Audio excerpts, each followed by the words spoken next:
Dans cette vidéo, on va regarder la convergence d'une suite géométrique de raisons Q comprises entre 0 et 1. Donc on va appeler UN une suite géométrique de raisons Q comprises entre 0 et 1. Alors, comme toujours, on va commencer un petit rappel. Qu'est-ce que c'est une suite géométrique? C'est UN plus 1 égale UN fois Q. Et puis, un certain U0 qui est défini au départ. On sait aussi écrire ça sous la forme UN égale U0 fois Q exposant N. Et maintenant, on regarde ce que ça veut dire. Alors, on prend Q positif ici. D'accord? Q positif, qu'est-ce que ça nous dit? Ça nous dit que la suite, elle est toujours du même signe. Puisqu'on est tout le temps en train de multiplier par quelque chose qui est positif. Donc ici, la suite ne change pas de signe. Ne change pas de signe. Donc, autrement dit, elle va avoir le signe de U0. Puisque si U0 est négatif, U1 il est négatif, U2 il est négatif, U3 il est négatif. Si U0 est positif, elle va être positive tout le long. La deuxième chose, c'est que la valeur absolue de Q ici, elle est plus petite que 1. On est bien entre 0 et 1, donc sa valeur absolue elle est plus petite que 1.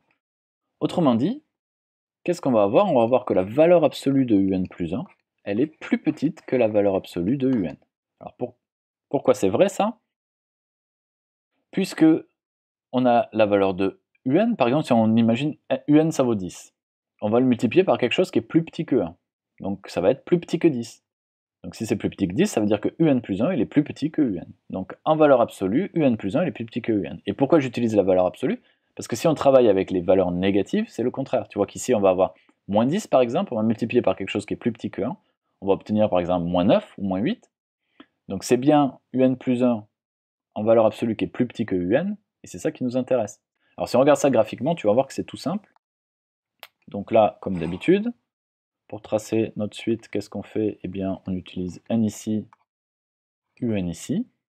On prend un premier terme positif, par exemple, ici, U0, on va le prendre là. Et qu'est-ce qu'on fait? On a dit, on multiplie par Q plus petit que 1. D'accord? Positif est plus petit que 1. Donc on a dit, on garde toujours le même signe, et c'est plus petit que 1, donc strictement. Donc U1, il va être plus petit que U0. Donc U1, par exemple, il est là. U2, il va être ici. U3, il va être là. Et puis on pourrait continuer comme ça du moment qu'on fait descendre. U4, il est là. De la même façon, si on fait ça avec un U0 négatif, par exemple ici, U0 cette fois-ci on le prend négatif, on va être plus petit que U0. Donc U1 il va être plus petit que, en valeur absolue il va être plus petit que U0. U2 pareil.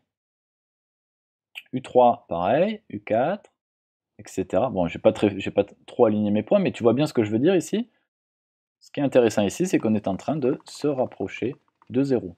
Puisqu'à chaque fois, le terme d'après est plus petit que le terme d'avant, on se rapproche de 0. Autrement dit, tu vois qu'on va tendre vers 0. Puisqu'on a dit on reste toujours négatif si U0 est négatif, et toujours positif si U0 est positif. Donc si on tend vers 0, on ne peut pas passer sous l'axe ou au-dessus, suivant d'où on vient.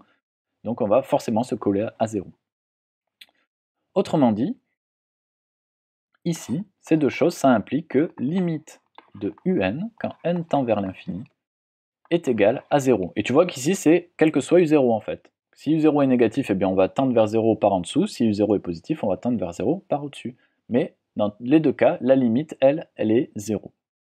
Ça ne dépend pas de U0. Donc ce que tu dois retenir, c'est qu'une suite géométrique de raisons Q comprise entre 0 et 1, strictement, eh bien tend vers 0. Si tu as aimé cette vidéo, abonne-toi tout de suite à la chaîne. Merci à toi et au plaisir de t'aider à réussir sur les maths en tongs.